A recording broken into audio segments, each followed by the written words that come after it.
Hi friends. Gopi Karthik brother அவர் வந்து ஒரு சிறந்த ஒரு மாடுபிடி வீரர். ரெகுலர் ரேஸில் நல்ல ஒரு திறமை வாய்ந்தவர். அவருக்காக வந்து அவங்களோட பிரதர்ஸ் வந்து சாங் கேட்டிருந்தாங்க. கோபி கார்த்திக் பிரதருக்காக நறுக்கு நல்ல லைன் போடுறோம். கோபியில் கார்த்தி என்னங்க சிறந்த மாடுபிடி வீரர் தாங்க. கோபியில் கார்த்தி என்னங்க இவரை தெரியாத ஆளே இல்லைங்க. ரெகுலர் ரேஸ்ல ஃபர்ஸ்ட் ஆளுங்க கார்த்தி அண்ணன் போல ஆளு யாருங்க.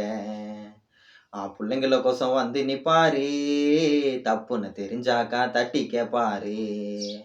ஐயோ அந்த மாதிரி கொலை இருப்பா கார்த்தி அண்ணன் தானே எல்லாருக்கும் பிடிக்குமாப்பா. கார்த்தி அண்ணன் தானே அந்த மாதிரி கொலை இருப்பா. கார்த்தி அண்ணன் தானே எல்லாருக்கும் தெரியுமாப்பா. கார்த்தி அண்ணன் தானே கோபியில் கார்த்தி அண்ணங்க இவரை தெரியாத அலை இல்லைங்க. கோபியில கார்த்தி என்னங்க சிறந்த மாடுபிடி வீரரு தாங்க.